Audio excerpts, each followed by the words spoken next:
सभी को नमस्कार। मैं रमन शर्मा आप सभी का अपने चैनल पर स्वागत करता हूं।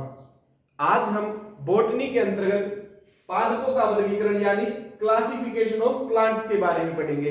इसके अंदर हम यह जानेंगे कि पौधे कितने प्रकार के होते हैं। सबसे पहले मैं आप लोगों को यह बता दूं कि अगर आप चाहे एसएससी एमटीएस का एग्जाम दे रहे हो या ग्रुप डी का एग्जाम दे रहे हो या एसएससी जीडी का एग्जाम दे रहे हो या एसएससी सीएचएसएल का एग्जाम दे रहे हो या सीजीएल सीपीओ का एग्जाम दे रहे हो या सब इंस्पेक्टर का या इंस्पेक्टर का दे रहे हो, कहने का मतलब यह है कि 10th लेवल से लेकर ग्रेजुएशन लेवल तक किसी भी एग्जाम को अगर आप दे रहे हो तो उसके लिए मेरे द्वारा करवाई गई सारी वीडियोस आपके काम की है।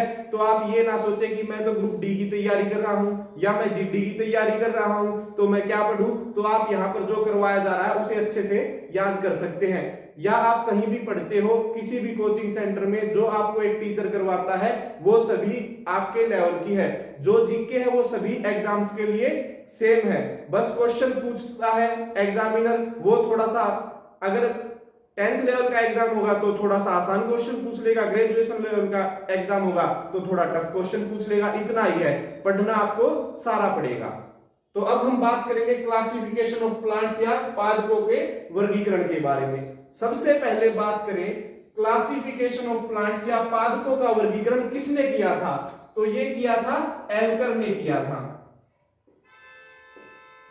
एल्कर नाम का एक वैज्ञानिक था, उसने क्या किया, पादपों का वर्गीकरण किया यानी प्लांट्स का क्लासिफिकेशन किया, यानी पौधों को अलग अलग हिस्सों में बांट दिया।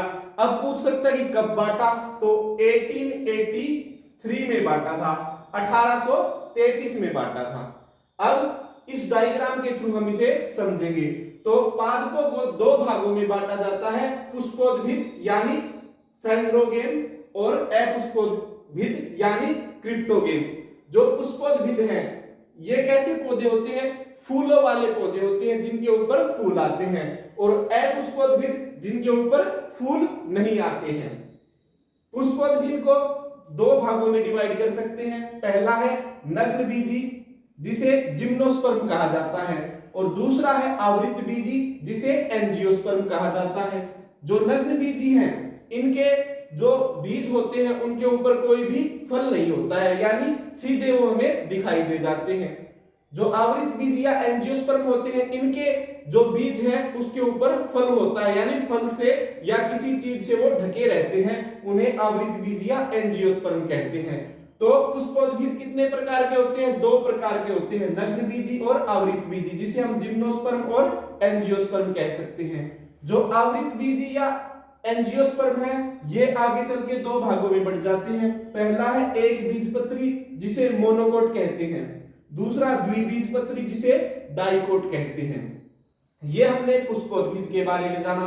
अब हम अपुष्पोद्भिद के बारे में बात करेंगे, यानी क्रिप्टोगेम के बारे में। जो अपुष्पोद्भिद है ये तीन प्रकार के होते हैं। पहला थैलोफाइट, दूसरा ब्रायोफाइट, तीसरा टेरिडोफाइट। थैलोफाइटा, ब्रायोफाइटा और टेरिडोफाइटा। अब जो थैलोफाइटा है यह आगे चलकर तीन हिस्सों में बढ़ जाता है। शैवाल जिसे एल्गे बोलते हैं, कवक जिसे फंगी या फंजाई भी बोल देते हैं, जीवाणु जिसे हम बैक्टीरिया कहते हैं। तो ये हमने क्लासिफिकेशन ऑफ प्लांट्स के बारे में पढ़ा। एक बार इसका स्क्रीनशॉट ले लीजिए। अब हम आगे आने वाली वीडियोस के अंदर इन सबको डिटेल से पढ़ेंगे। आशा करता हूं आपको यह अच्छे से समझ में आ गया होगा। धन्यवाद। जय हिंद, जय भारत।